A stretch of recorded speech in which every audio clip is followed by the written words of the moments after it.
Everybody, it's Congressman Dean Phillips, and want to thank you all for taking the time to join me. God gave me 2 ears and 1 mouth, so I'm going to be doing a lot more listening today than speaking.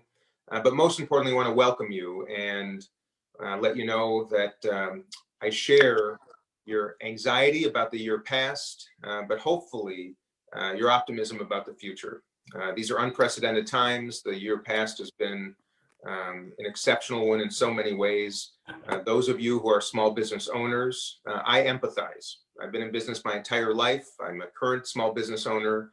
I know firsthand how devastating this last number of months have been to all of us.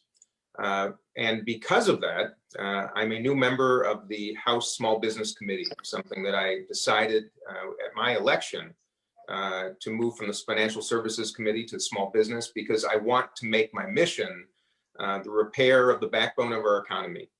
And I do see some light at the end of the tunnel. It's not going to be linear. It's not going to be without some potholes and twists and turns. But I want to be your partner in this. And I'm going to rely on you for your ideas, your feedback, your criticisms, and your propositions. And my top priority for the 117th Congress, which of course just kicked off, is to work with all of you. I was just elected yesterday to chair the subcommittee, the Small Business Committee Subcommittee on Investigations, Oversight, and Regulations. I intend to be a very active member of the committee, and most importantly, bring your ideas to Washington so that ideas are not imposed on all of us from people without the experience and perspective that I think is necessary. And of course, most importantly, it's got to be bipartisan. Those of you who follow me, who know me, know that that is my spirit. It's my ethos. I'm a vice chair now of the Problem Solvers Caucus, 28 Democrats, 28 Republicans, committed to working together, listening to one another, respecting one another, doing the same things that we all do in our respective businesses, solicit ideas, no matter where they come from, and be respectful to one another. And that's how we're going to get things done. It will never be perfect, but it's going to be how we get things moving forward. You might all know that Minnesota's 3rd district has over 18,000 small businesses generating over $11 billion a year in revenue. That is more than any other district in Minnesota. It's not just the backbone of our local economy, it's the backbone of our national economy. We've lost way too many small businesses in the last year. I think over 400,000 have closed their doors. And I believe representation begins with listening. And what I'm hearing is the federal government has got to provide more support through the SBA and other programs to ensure that small businesses can keep the lights on, provide resources to see another day, especially COVID relief during these especially dark times, and help create new businesses. Entrepreneurship is going to be the lifeblood of the recovery. I believe corporate responsibility, compassionate capitalism are going to be issues that need to be elevated because I think at the very core of some of the challenges our country faces and the divisions are some of those inequities. So that's going to be my mission moving forward. I'm excited to hear from all of you about your perspectives. Of course, the Biden administration and the Walz administration have both proposed small business relief programs. Would love to hear what you think of those. Certainly, I'm directly connected to the work here in Washington. Would love to take your feedback to those who are helping craft the proposals and play a role in fine-tuning them. So I'm looking forward to your ideas and your testimony. Just to go over the ground rules a little bit, everybody's going to have 2 minutes to speak and share whatever it is that you wish to. Our moderator, Brian Doyle from our team, will call on you in alphabetical order. We also have a link for longer, more detailed feedback if you want to provide that. Of course, at any time, you can email us, call us, send us letters if you want to do it the old-fashioned way, but I want to hear what's on your mind. And if we have a little time at the end, we'll go into some Q&A. I'm sure there are probably some questions beyond small business that you'd like to ask. I'm happy to talk about that too. And I'm going to just close with what happened on January 6th. And having been in the House chamber when the insurrection occurred, being subject to the chaos and to the mob, I can tell you that my fear, despite real fear that I thought we'd be taken hostage at best, my real fear was for the country at that moment. And I, probably like many of you, never gave the important consideration necessary to recognize how fragile democracy is. We're no exception. I think we're remarkable. I think America is exceptional, but our democracy is not. And it is incumbent on every single one of us, Democrats, Republicans, Libertarians, Independents, to participate. And I invite you to join me to that end. I'm going to be focusing on our small business conversation today, but I want you to know in my heart, I am very much focused on doing whatever I can to bring some peace, some unity, some respect, and some decency here to Washington and, of course, all around the country. So with that, Brian, I'm going to turn it over to you and look forward to a great conversation. And thank you all so much for joining us.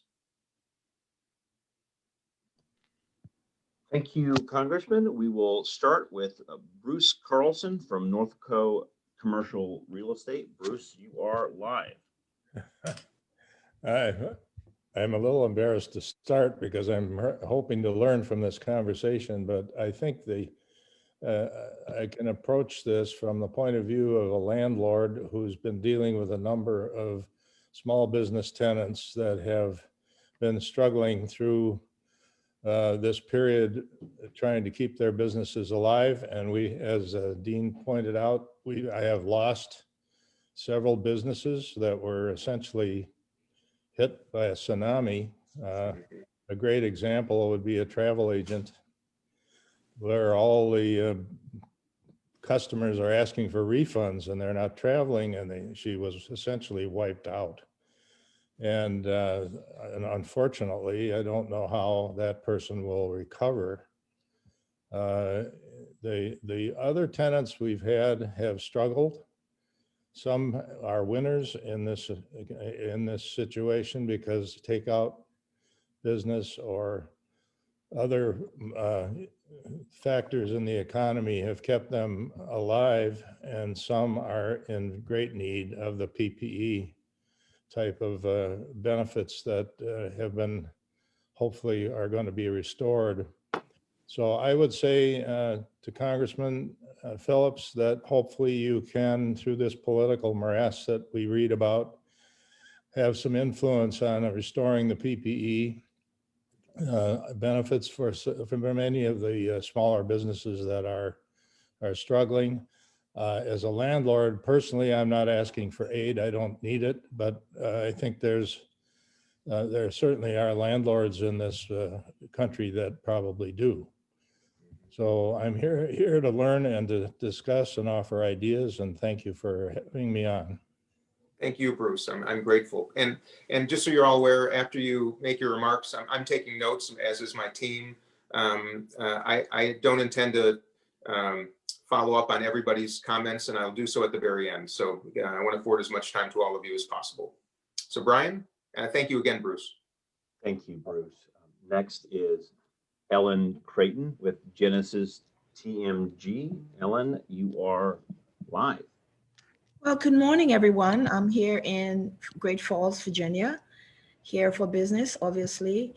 I am a small business owner. I've had my business for about 11 years, believe it or not, and have struggled along the way.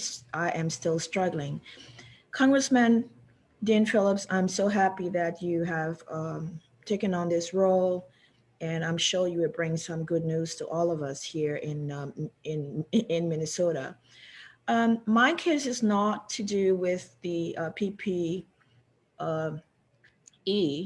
We did get a small budget from the SBA, but that's not my issue. My issue is, and I'm going to speak very quickly. I did speak to someone in your office about my situation. It's the SBA 8A certification. I have been working through that for a very, very long time. And of course, COVID hit, so it was delayed by months and months and months, almost 9 months. It's been delayed. There's one little issue with it that I'd like to address with you, Congressman, and it is the provision that if you've had a student loan, even if you paid your student loan, the SBA still holds you accountable after you've done everything. And I paid my full student loan about 3 years, 3 years ago, long before I applied for 8A, but I'm being held up because of that one issue. I have met every single requirement. I'm a small minority woman-owned business, and I've been sitting in my office here in Bethesda for 2 years, 3 years, trying to get the 8A. That is my issue. So I'm very happy that you are here. You're a business person, and I'm sure you understand the challenges there. I can't hear you, Congressman. Thank you. Oh, usually it's me telling others to. Yes, yes, thank you. Ellen, just so I understand, you say the SBA 8A program, because you have outstanding student loans, you're struggling to qualify. Is that the issue? No. Navient, about 2 years ago, Navient came to me and gave me a settlement offer. Okay. And I gladly paid. I took my retirement account, my house in Maple Grove. I have it on rent for 2 years with clients from Mayo Clinic. Okay. And I took that money and paid Navient in full.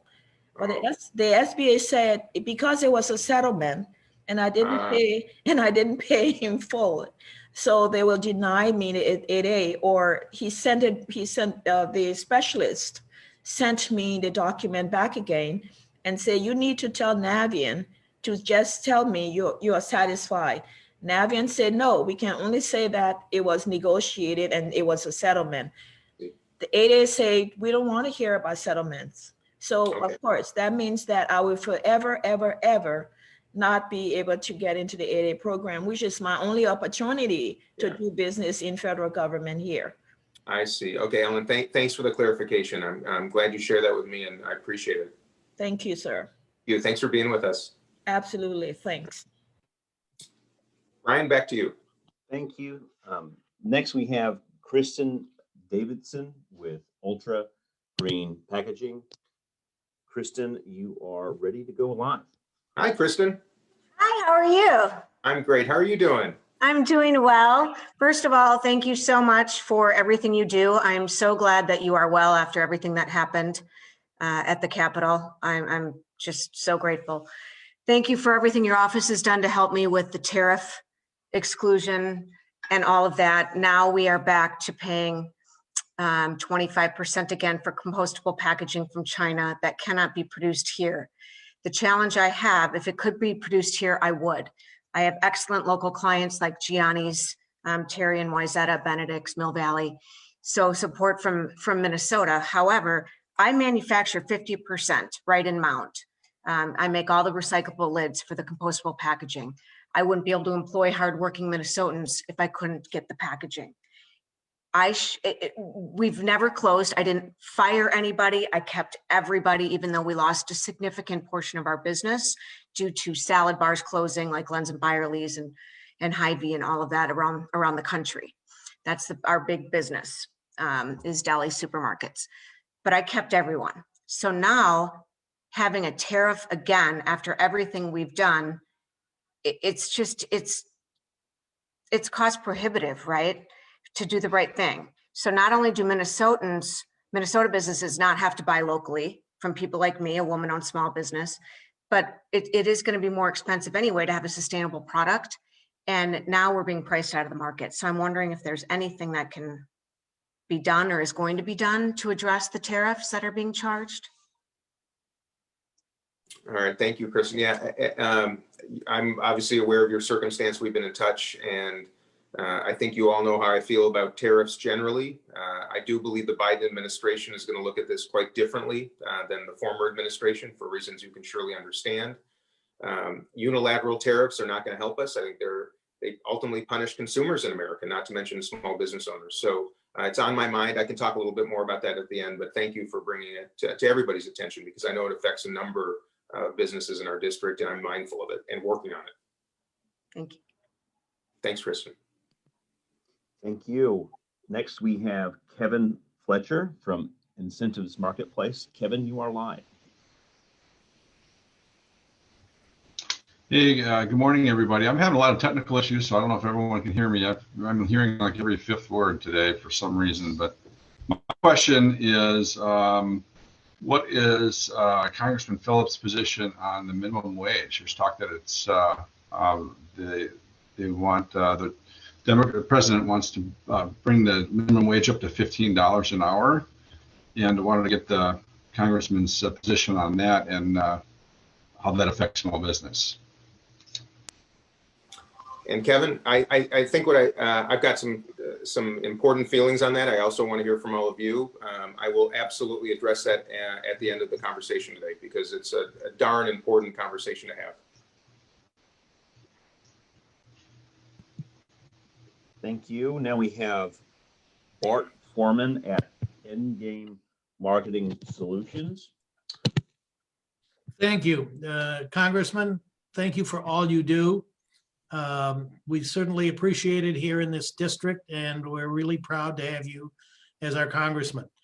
I'm not going to talk about the pandemic, and I'm not going to talk about all the issues that are going on. I have a direct marketing consultancy.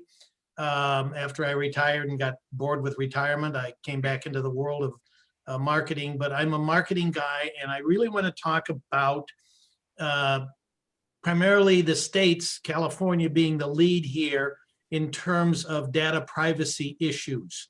The California Privacy Rights Act that is going to affect all of you at some point or another, because I'm sure everyone here has got some kind of a database and is doing direct database marketing to their customers and to prospects.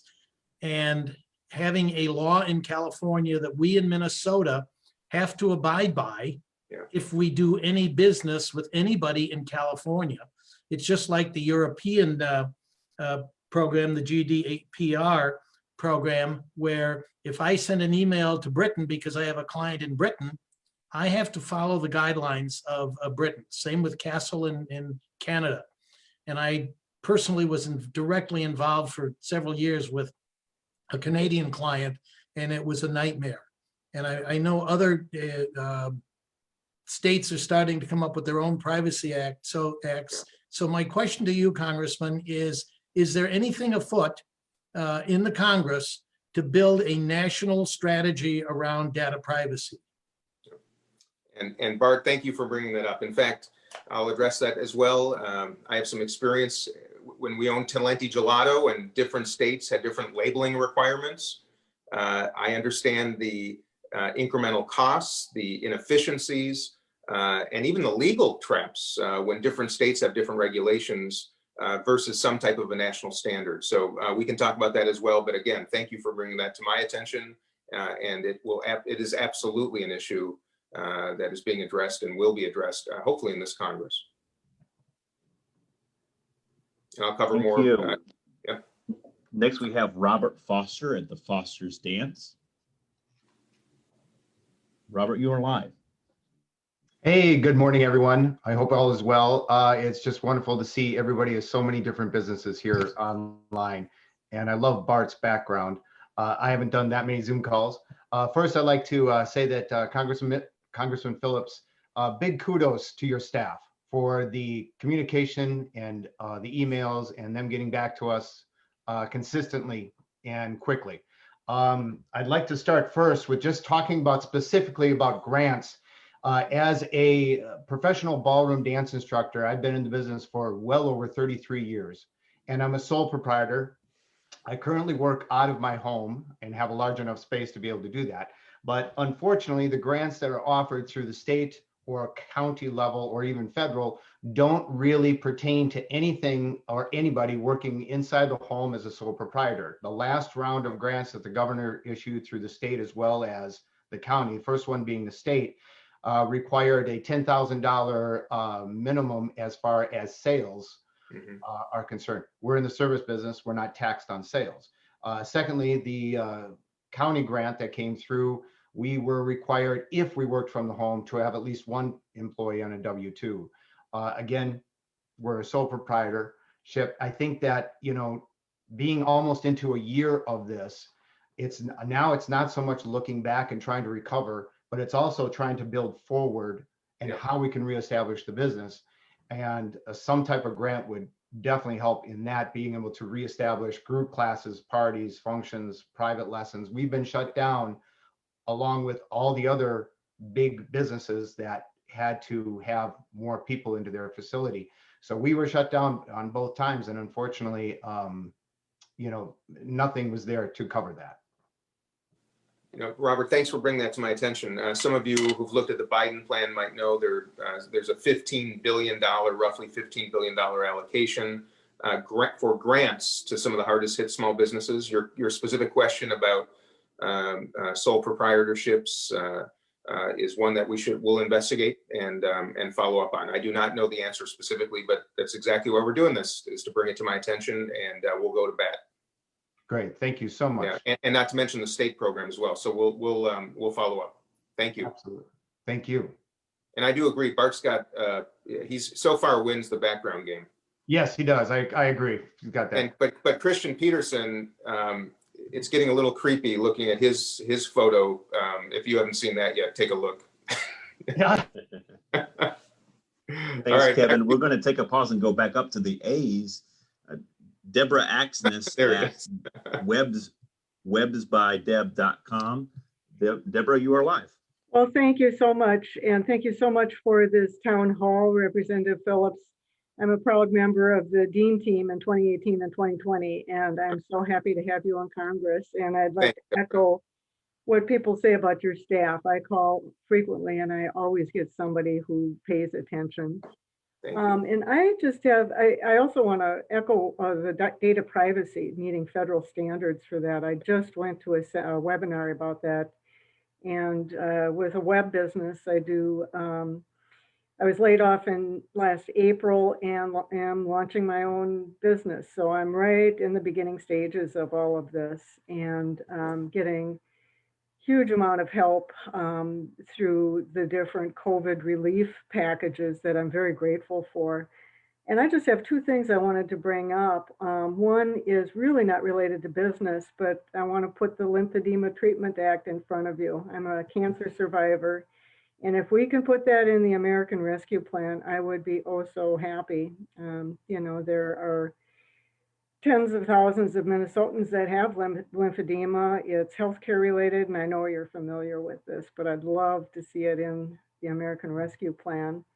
And the other question I haven't been able to get answered from the IRS or the Minnesota Department of Revenue, and that is some of the relief that has been enabled me to launch my own business, the federal unemployment money, the federal relief money.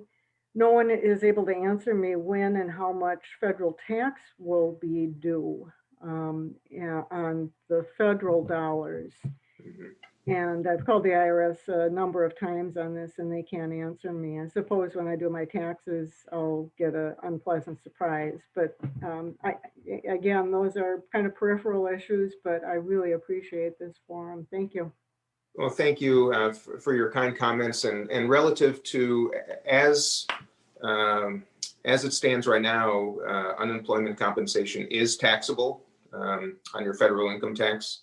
I recognize why that seems odd and perhaps even incompatible with the times. I know there's discussion here in Washington about that, but so I don't have an answer for you specifically, Deborah, but we will be mindful of that. And relative to lymphedema, I know about your advocacy. I'm grateful for it. Having had a family member who suffered from lymphoma, I can empathize even more. So thank you for bringing it to my attention, and best of luck in your new endeavor. And we'll be in touch on these subjects. Thank you. Thank you. Okay, next we have Terry Hummel-Fox at Johnny's Steakhouse. Terry, you are live. Hello, Terry. Thank you. Hi, how are you? I'm doing great. Whenever I see you, I'm doing great, Terry. Thank you. I'm so thrilled that you were okay. I can't imagine how scared and fearful that event must have been. And I was thinking about you every moment, and I'm just so glad you're okay. So thank you. Thank you. Go get them. I just wanted to touch briefly. I just received my PPP money already for this last round. Oh, good. And so what I wanted to let everybody know, if you haven't, if you got the first round and you're applying for the second round, it literally goes within 48 hours after you apply. I was really surprised at how quickly we were able to get the money. What concerns me most is what's going to happen. Do we have another round coming? Should we run into another shutdown, or if things got really, really bad again with COVID related, with this COVID related disease? You know, whenever I look at this, I'm always like, all right, I can make this for 3 or 4 months, but after that happens, if we come up against this again, we're right in the same spot. And I'll tell you something, having to face all of my employees in November 18th and lay them off was the hardest thing I've ever done.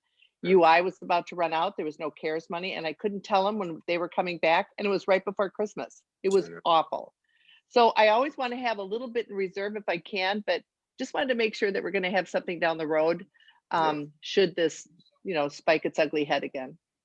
Well, Terry, I am keeping my fingers crossed and remaining optimistic that we are either in the worst of it and about to emerge from it, or will soon. And that come late spring, summertime, between vaccinations and some herd immunity and treatment, that we will be on the road to recovery. I can tell you, though, that in the worst case scenario, the good news is that if there's one area of general agreement between Democrats and Republicans, it's on the need to support small businesses. And I can assure you that support will be there. I know last year I was disgusted that it took so many months between the CARES Act and then the next bill, which is why we activated on the Problem Solvers Caucus and got that $900 billion plan done, which provided some more support. It shouldn't take that long, but rest assured, in this area there is bipartisan agreement, and we all recognize the need to support all of you. I just wish it happened more expeditiously and more broadly, but I'm glad to hear that second loan was issued as quickly as possible. So my advice to you all is when you receive these loans, be conservative in your use of them, of course, to the extent that you can, but know that we are here to support you if times remain tough. And for restaurants and cafes and gyms, anybody distinctly affected because you rely on public gathering, the Biden administration is very mindful. I've been using every lever and vehicle available to me to advocate for the Restaurants Act, and very distinct support, again, for gyms, restaurants, cafes, anywhere that requires public gathering, because in many cases, those businesses have been disproportionately affected, as you well know. So hang in there. Okay, thanks. Thanks, Terry. Thank you. Okay, next we have Carrie Forbes with Caribou Coffee. Hey, Carrie. Hi there. I wasn't sure I was going to be speaking, but I am actually with the Caribou MSP Airport, not Caribou Coffee. So I first off want to say, Congressman Phillips, that I'm so glad that you are safe and well, and thank you for really providing what was very scary moments, but providing more visibility and human context to that. So I'm so glad that you are okay, and thank you for having such an open listening session. This is a great opportunity to learn and listen.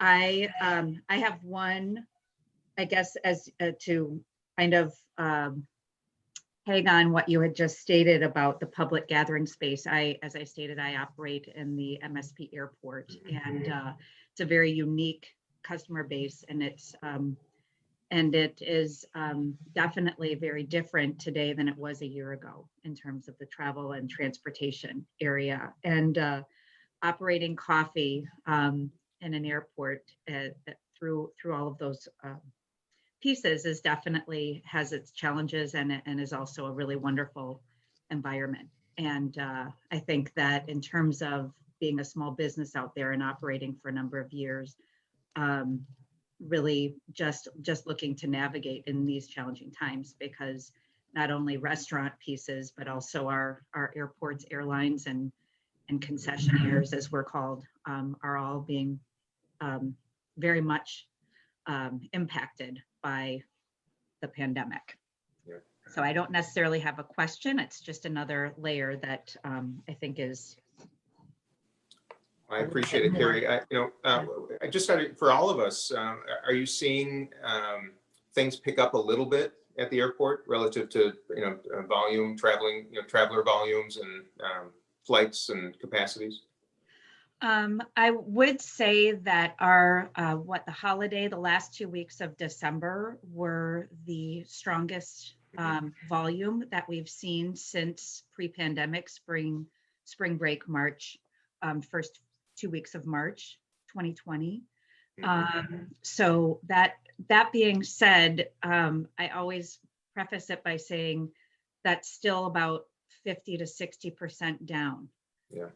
So we will celebrate every additional effort in terms of the, I can only speak personally, but for some travel confidently and people getting more confident with vaccines, et cetera. But it's still a pretty significant change. And you are seeing things pick up, but we are not, it does not look like the airport that you probably walked a year ago. And Carrie, is your Caribou the one at the kind of the foot of the G concourse? That is one. I actually operate 4 locations currently open. I have 5 locations, but I have 3 at Terminal 1 and 2 locations at Terminal 2. Okay. And 4 of my 5 have been open throughout the course of the pandemic, serving, first responders and emergency most of March and April and May, and then the traveling public as it came back to. Okay, well, yeah, hang in there. For what it's worth, I own a little coffee business too. Yeah. But I love supporting my competition, and I have plenty of your Caribou cups when I'm going through the airport these days too. In fact, I need an IV drip of it, so we can talk about that later. Okay, we will. But thank you, Carrie, and I. You speak for anybody in hospitality generally, and especially the travel-related fields, hotels, and airport concession operators, and I hear you, and loud and clear, and many of us here in Congress are hearing the same thing and very mindful. So thank you for advocating, and I'll do the same. Thank you. Yeah, thank you. Well. Thanks, you too. Thank you. And next, Fred, please, my apologies if I don't pronounce this correctly, but it is Fred Guyan from the Guyan Group, and my apologies again in advance. Hi, Fred. I hope I pronounced that right. Oh, you're on mute. I apologize. There we go. I apologize. Thank you. Guyan, correct. Thanks, Congressman Phillips, for being on today. This is great. Generally, we have a service business. Which, Fred, is there any way to turn up? It's very hard to hear you. I think it's technically on my side, and so I may not be able to. Is that better with me speaking louder? Yeah, I'm just going to turn up my volume and listen clearly. Yeah. My apologies. I think it's there we go. Okay. Anyway, we have a service business that primarily services Class A office buildings downtown Minneapolis. Okay. And as you know, the city is basically empty except for 15-20% of the people down there. We take care of law firms. And my case today is primarily to get better recognition of satellite companies. I know restaurants have gotten a tremendous amount of attention and other businesses like that. My daughter also has a business that serves coffee shops. It's a manufacturing business, and her business is down 50%. Ours is probably down 90%.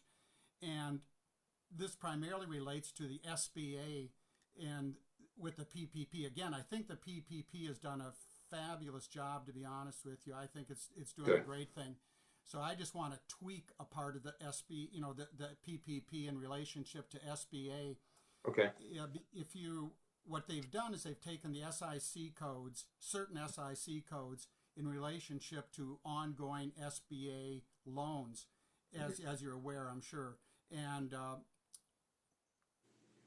just about everybody gets 3 months where they're going to pay principal and interest for those loans. But if you're certain SIC codes, you get 5 months.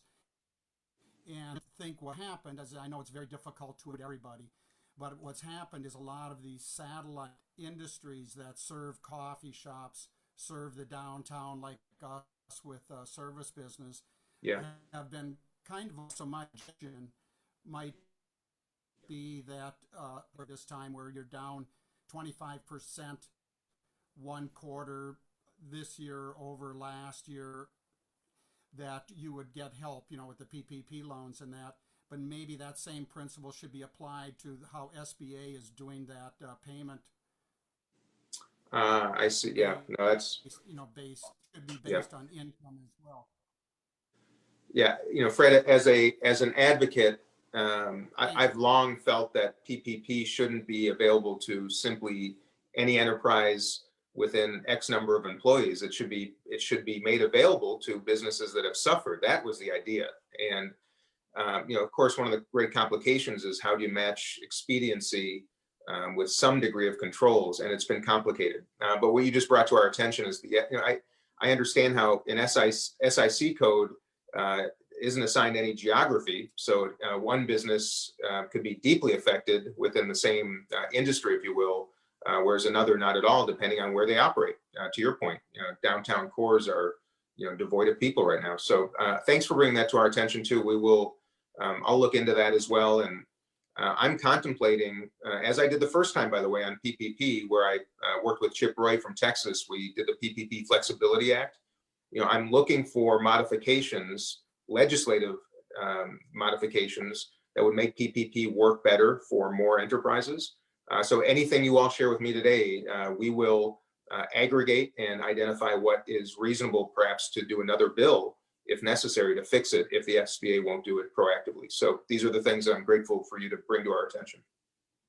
And maybe Fred, you could even share some more distinct detail with my team about the specifics of the SIC code here in question or codes in question so that we can better ascertain how to address it. So thank you. Thanks, Fred. Now we have Lenny from Number One Nails Spa. Lenny, you are live. Hello, Lenny. Hi, how are you? Doing well, thank you. I applied for the first PPP and got that, and now I'm kind of confused on how to approach the second PPP. You know, it doesn't seem like it's that clear, and I'm trying to find out where I can talk to somebody so I can use it appropriately. Okay. Lenny, did you I presume you secured your first loan through your banker or a banker? Yes. Yeah. And have you communicated with them about a second one? I've spoken to them, but they haven't really been that clear. You know, they send me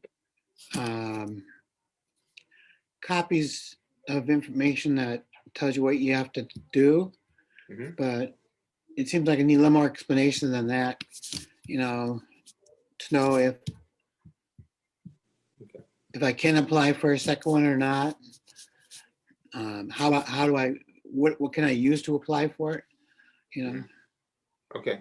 So my advice, Lenny, is this is probably a question best asked of your banker. It should be pretty seamless as long as you meet some basic standards. I believe certain people on this call have received a second loan as well. Unless I'm mistaken or someone wants to correct me, best way to do so is initiate that with your banker to make that application, and they should help you through it. And I've also spoken with people whose bankers weren't terribly helpful the first time. They found new bankers who were much more helpful. And thank goodness we live in a competitive economy where there are people competing for business, and that's my advice to you. Just go to another banker.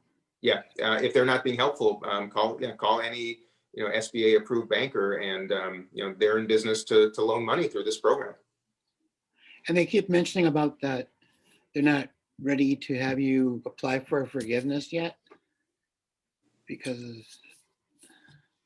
Yeah, this is a lot of this will be predicated on your when you received your loan, and it's a timing issue. So my team can try to help you, but I do believe it's best that you reach out to your banker and ask these very specific questions. Okay. Because it'll be contingent on your specific loan when you received it. and whether you're eligible now for another one, and when you can apply for the forgiveness. Okay, Okay, thank you, Lenny. thank you.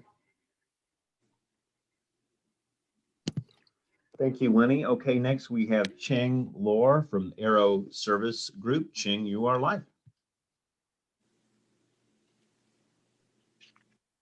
Hi, Cheng.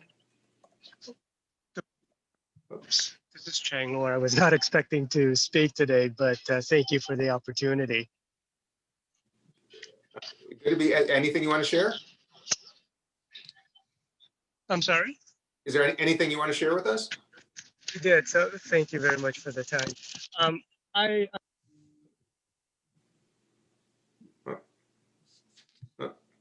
Cheng, we can't hear you, unfortunately. Hey, Cheng, if there's anything you want to share with us, drop a line to my team or through the link that we've shared, and I'd love to be helpful any way we can. But I know we've got a lot of people remaining and not too much time. So Brian, perhaps we can move to the next person. Sounds good. Sounds good. Next, we'll go with Brent at the Bloomington and Minneapolis Chamber. Brent. Hey, Brent. Hi, all. Thanks for having this session, Congressman Phillips, and I'll also echo the comments about your staff. Always found them very professional and responsive, and very much appreciated. A big part of the work that we're doing in the chamber is connecting members and stakeholders to resources, the work that you do and others at various levels, federal, state, regional, and local. It's been gratifying and I think important to delivering masks in the summer, to connecting with Hennepin County around a platform to distribute CARES dollars called Elevate Business around technical assistance and peer-to-peer networking and topical webinars. So the work continues, and I know that it will, but I guess the one thing that I wanted to mention and leave with you, I was glad that you led off talking a little bit about entrepreneurship, and I'm concerned, or a big part of the work moving forward is also, an opportunity on kind of that changing world of work. What's going to be different moving forward, whether it has to do with the pandemic or not. And, I was heartened that some relief was given in terms of independent contractors and some different sort of, ways that we work now. But are there things that we're thinking about and that you're thinking about on the Small Business Committee that have to do with some changes that, that we're all going to have to deal with? And I'm thinking one of the things that I don't know if it's, has to do with this pandemic and, once in a century type event, or maybe we should think about longer term is the supply chain. Is there a need to think about localizing a certain percentage to move forward, because that dramatically impacts, small businesses the most to be able to succeed. So just leaving that out there in terms of what these opportunities are for the future and how your committee is addressing those. And thank you, Brent. And I'll address this quickly because I want to.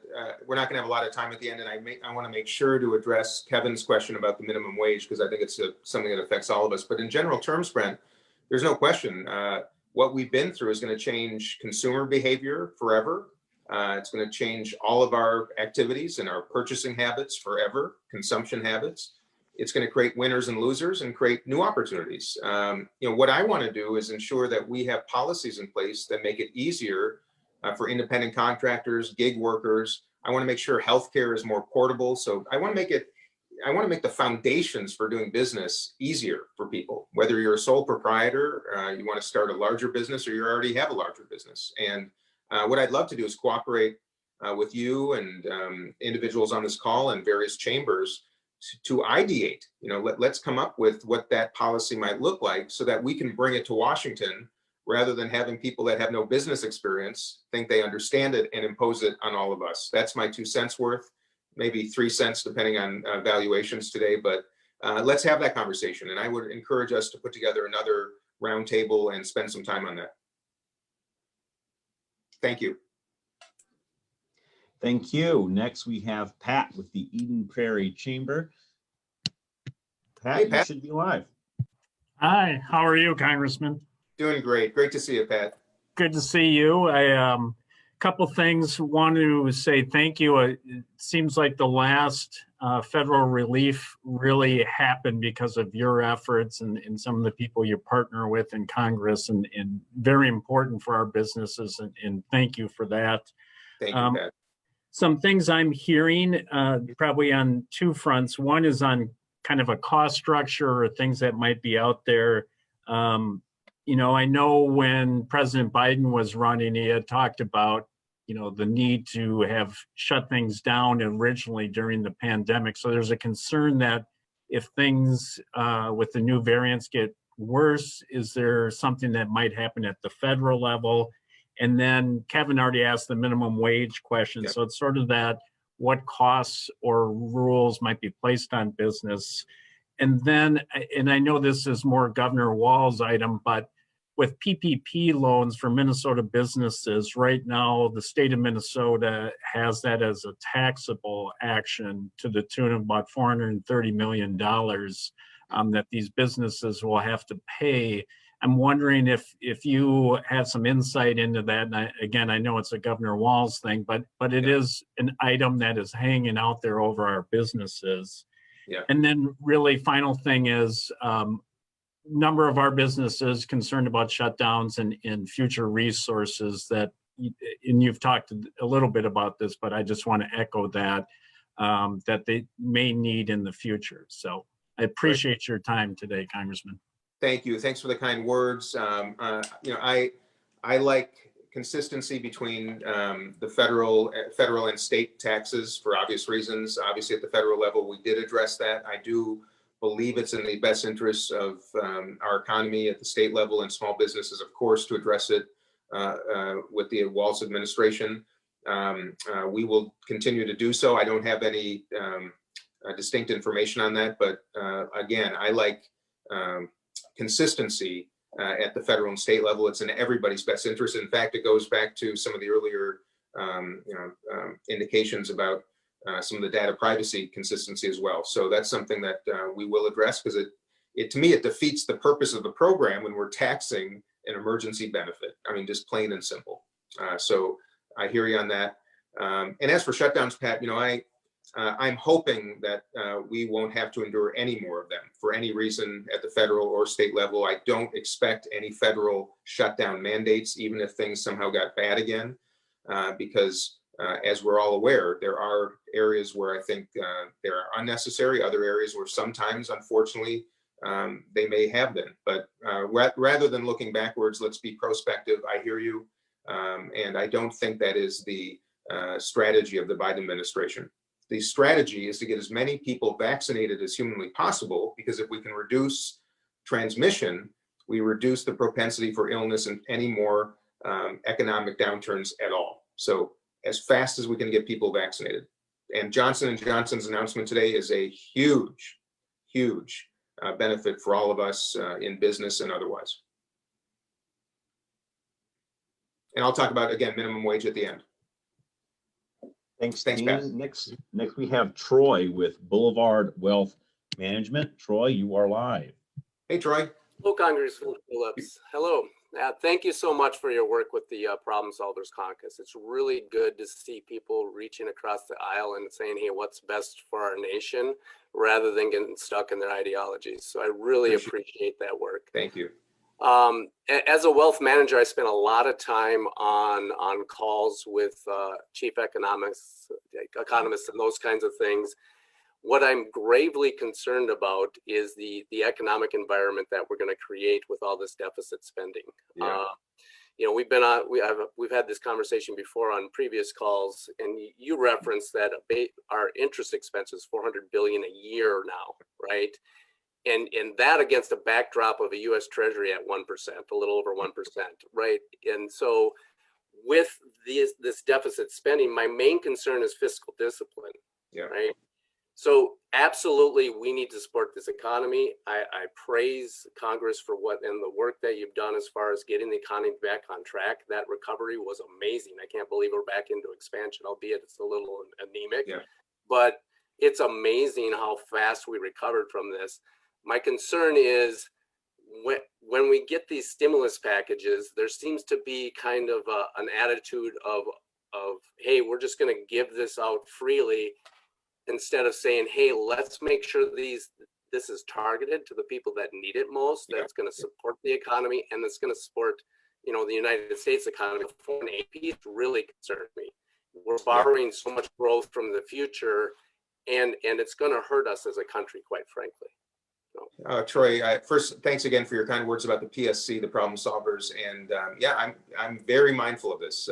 You know, we are spending now in excess of $500 billion on our debt service. That means we're paying more for the past than investing in the future.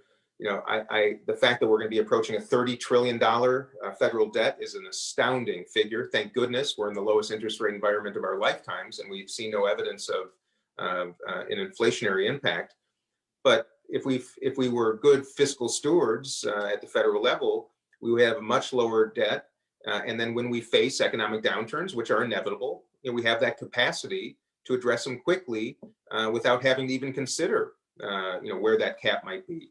And there's no evidence of any interest even right now in trying to reduce that debt. And of course, one of the only ways to do so is to, you know, generate more revenue. So these are going to be complicated questions, but I'm very mindful of this circumstance.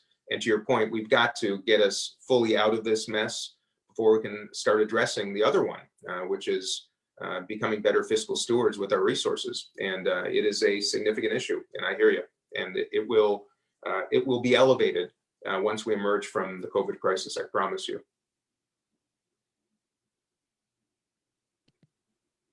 Thank you, Dean. Next, we have Christian Peterson.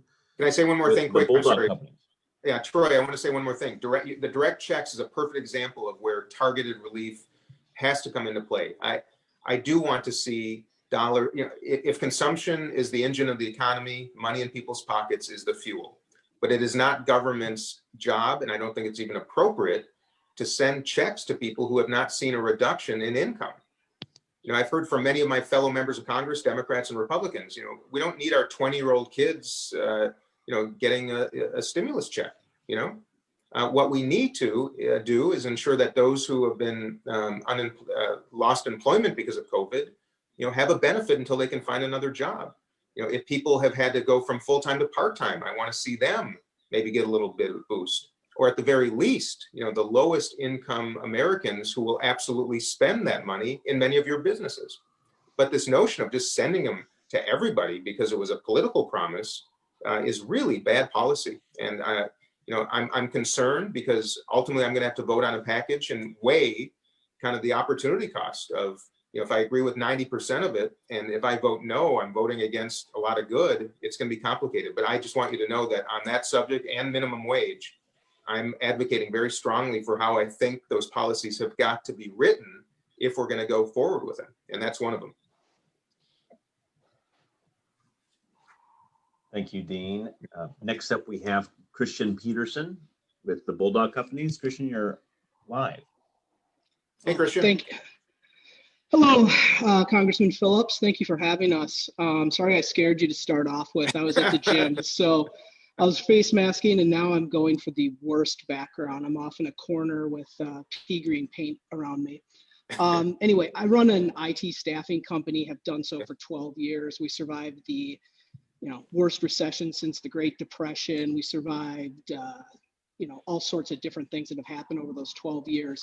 I have numerous friends who are in the same industry. We all employ and have had 10 to 20 different people working for us. We went from $1.3, $1.5 million over the last 3 to 5 years to 8,000 last year. That's a 99.1% reduction in revenue. And I'm not the only one. I'll survive. I have a lot of different things that I'm involved with. My concern is for the contractors, the people that work for me, the independent contractors that have, well, I had 12 people working for me last March. I have 0 today.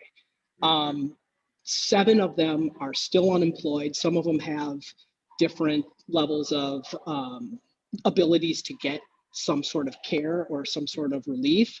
4 or 5 of them have gotten new positions, but I guess my point is I'm one of 10 to 12 people within my group. There's 20 to 50 friends I have like that. We aren't massive tech, and some of the most money that has gone from the government to help organizations are like Amazon, Oracle, Cisco, and some of the big tech giants. We support all of them. We send them people. We help those folks out. Our employees aren't getting the same level of support. It's difficult to come up with a solution for that, you know? So I just wanted to make our voice heard, and then also to hear what other people are doing and get some other ideas. So I thank you for putting this together and listening to us. Thank you. Yeah, thank you, Christian. The numbers you just shared are heartbreaking and also very human. I know we don't have a lot of time right now, but if you want to share some thoughts on how we might affect some change relative to the specifics you shared, especially in your industry, please do share those with me, because Will do. Yeah, IT staffing is not a category I'm intimately familiar with, but we have, to your point, need to elevate it, and I really welcome your thoughts. So please send some of those to my team. It'll come to me, and we'll be in touch. I promise you that. Will do. And thanks for taking the time. Thanks, everyone. Next we have Nicholas with the First Western Bank and Trust. Nicholas, you are live. Good morning, Congressman Phillips, and thank you for your time this morning. We've been working on PPP programs now for almost a year, and they've been a real central focus again for our team. My team's been working day and night on working to help businesses get these funds, and we've begun funding some of these loans as well. My comments on the program are twofold. First, round one forgiveness applications have been coming through. We're probably about 60% of those applications through. The rules for those applications are constantly changing. We've really appreciated some of the simplification that's happened on those programs. We'd like to see similar efforts made on all applications. Some have seen some revisions. Some of those applications have not. And what it's doing is it's causing a bottleneck on the remaining applications. Those that haven't applied are hearing we should not apply yet for forgiveness, and it's creating just additional time for our team to be processing and following up on those. So we'd love to see some simplification of some of those additional applications, and specifically on round two. Okay. And then the second part of my question is that there just seem to be a lot of programs that are available by the federal government. There have been so many things that have come out over the last year, and I anticipate there'll be even more that'll come out. What we'd really like to see, as a bank, we are involved intimately on the PPP loans, and we're, until recently, having to support some of the idle clawback on PPP. But we did not originate PPP. What we'd really like to see is to have some sort of central portal for businesses to be able to go on, review their situation, and be able to understand what programs they may qualify for and where they need to go for those, whether they call the bank or whether they work directly with SBA or maybe other departments. That'd be a really helpful piece for bankers. Those are my two comments. I really appreciate your time, and look forward to seeing your impact on the Small Business Committee. Hey, thank you, Nicholas. In fact, your idea for the central portal makes great sense. As we were able, I believe, to accomplish some modifications to the forgiveness application to reduce the voluminous nature of it. I know. If there's some specifics about the changing rules for applications, please send those our way. And then prospectively, as I now begin service on the Small Business Committee, I would love to hear from all of you, your experiences with the SBA, how we can improve efficiencies, how we can create things like central portals, from a banking perspective, how we can better, match needs with programs, anything. I'm really going to be on a mission to elevate this committee, enhance the SBA, and make this a hallmark of my service. So I'm going to need all of you, and Nicholas and anybody else on this call in any capacity, please share your ideas with us, because we're going to use them, I promise. Very good. Thank you for your time. Yeah, thank you. I think we have a couple more, right, Brian? We do have, we have two more. Next is Ann Schuster from Smith Coffee and Cafe. Ann, you are live. Hi, Ann. Hello. Am I unmuted? Yeah, we can hear you. Okay, thank you. I wrote mine down, so I'm going to read it. Yeah, great. Congressman Phillips, first of all, I'd like to thank you for your leadership in passing both rounds of the PPP loan. It has proven to be very helpful for our business. Good. Also want to thank you for your email newsletters. Those emails have been one of our best resources to learn about policies affecting our industry. So thank you for those. I want to use the time today to discuss vaccination of restaurant workers. In Minnesota, restaurants have been limited to 50% or less capacity since March 17th, 2020. For over 10 months, restaurant workers have been subject to layoffs, furloughs, and reduced hours. Restaurant workers deserve to be prioritized for COVID vaccination. Restaurant workers are exposed to unmasked customers while they come in to eat or drink. Restaurant workers are a diverse population representing a wide range of ethnic, racial, and economic backgrounds. As a restaurant owner, I feel the need to advocate for our workers to be eligible for a vaccine along with grocery and retail workers. Getting restaurant workers vaccinated will be the most effective way to get our industry back to operating in a safe and viable way. Unless we make an effort to prioritize restaurant workers, these workers will continue to suffer economic and health-related stress. The CDC guidelines state that these principles for prioritizing are employment categories that are unable to socially distance, populations with significantly elevated risk of being infected, to address inequities, to treat people fairly and promote equality, and to promote economic and social well-being. And I feel like prioritizing restaurant workers will achieve those goals.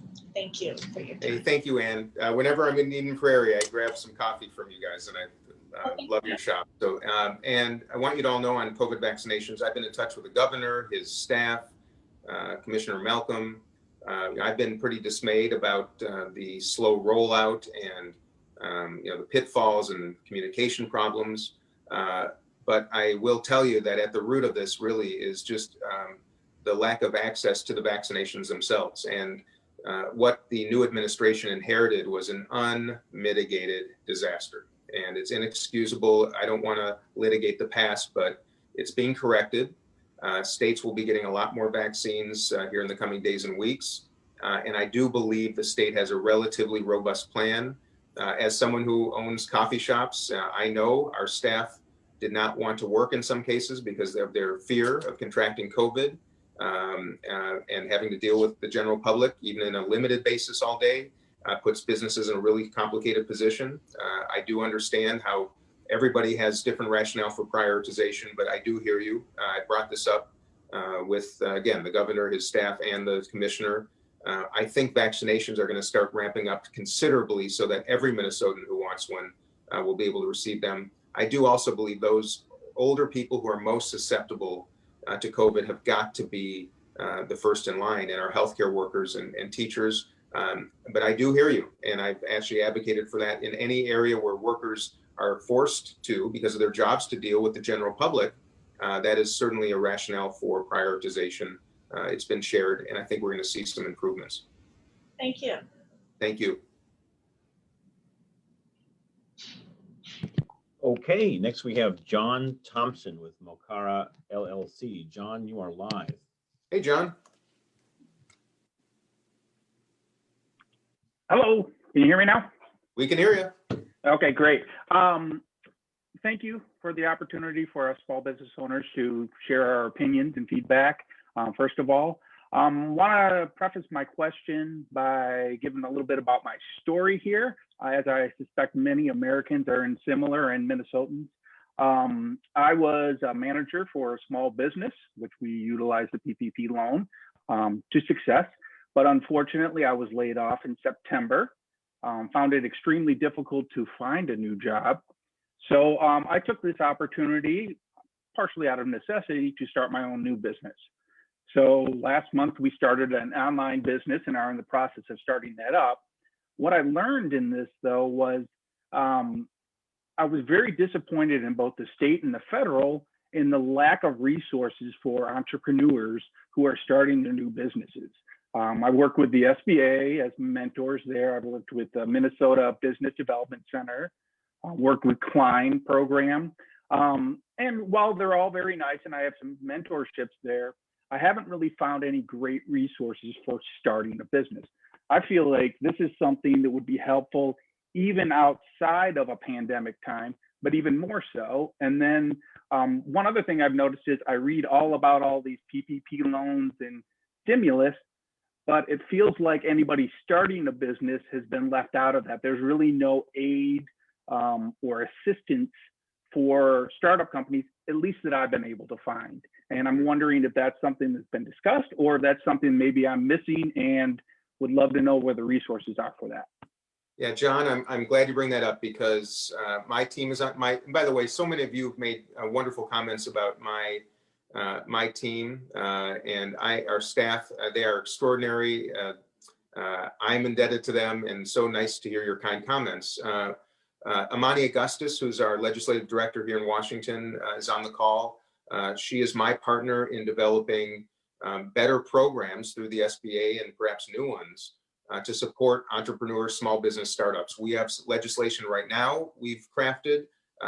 We intend to do more. And again, if there are some specifics, opportunities that you think that we could work on, by all means, share those with us, because it is, again, I want to start with kids in elementary school and encourage business days. So we teach young kids what business means, how to start a little business in the lunchroom of your school, and start learning the elements. And then once you're in a position to actually do it in real life, provide some resources, support, mentorship, capital, ways to give everybody a chance and make that available to everybody, whether you're in a small town, a big city, on the West Coast, or in the heartland. And share your ideas with us. Amani is here to listen. We're going to get to work on that. It's going to be a hallmark of my service. So John, I'm sorry those things don't exist right now, but we're going to try to fix it and would love your help. I have some ideas. Is it best to just email offline and send a few suggestions? Yeah, Brian, just maybe you can remind everybody how they can communicate their ideas to us. Yes, we'll make sure that everyone in this group has a link to be able to explain more in depth both your personal story and then also how best, any ideas you might have and how best we can communicate to you in the future. A couple of flags, Dean, just a couple of comments from on the Facebook live stream for you to know. Brad Griffith asks, how is the effectiveness of all of this, financial assistance being monitored? That's a good question, directly related to some of the things we've been saying here. Gail asks, those of us in the arts events, including those of us in the smaller events like art fairs, we're not clear on how this assistance is even available to businesses like ours. And then we also had, a few business owners commenting on the high cost of healthcare coverage for employees, especially during this unstable time. So as we end the speaker portion, just wanted to flag those comments from the live stream for you. And to address those, I'm chairing the subcommittee on investigations, oversight, and regulations. I intend to ensure that dollars are public taxpayer dollars that we are dispensing around the country have as much oversight as reasonably possible, considering the urgency with which they were distributed. It is imperfect, but those who have abused these programs, I promise you, we will do our best to pursue. Relative to arts or small organizations that may not know how to even access a PPP loan, call a community banker. Even if you don't have a banking relationship right now, bankers are here to serve and at least give you some direction about whether you can apply. I see Nicholas on the call. There might be some other bankers.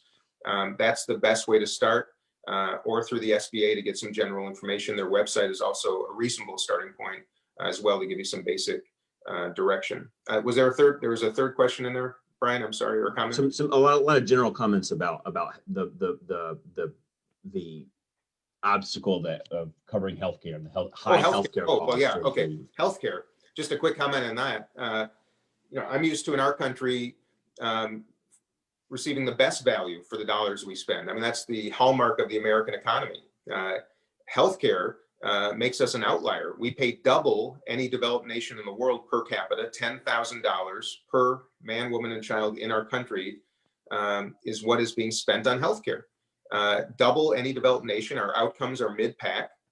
We have money in the healthcare system to ensure that everybody's covered. We have got to change the incentive structure. Instead of paying for procedures, we've got to find a new model for reimbursement of care based on quality, based on outcomes, and switch the game. Because if we don't do so, it doesn't matter if we have public insurance, private insurance, it's going to be too expensive to make this work for all of us. So one of my main focuses is to identify ways to change that payment model, reduce the cost, and ensure our quality is high, and that everybody in the country, it's just time that we make the moral decision that everybody has coverage. I've never been a proponent of the public provision of care that should be left to the private sector and nonprofit sector. But I do believe in a public option because I think Americans should at least have a choice, the freedom to choose if they want a portable public insurance program or a private program through an employer. I think flexibility is important. Let Americans make the choice. And most of all, let that public option start reforming the delivery model so we can reduce the cost. And that's a good step in the right direction. Let me wrap up the conversation by what I believe Kevin brought up in the very beginning relative to the minimum wage. This has been on my mind ever since we started Penny's Coffee, and I determined I would pay everybody $15 an hour from the get-go. I know how hard it is, especially when that is considerably higher than our competition. I know how hard it is when between regulations and other expenses, it makes it hard enough in good times, let alone in tough times. With all that said, I want to see people who work hard earn a living, enough to pay for the necessities, have a roof over their head and food on the table. I'm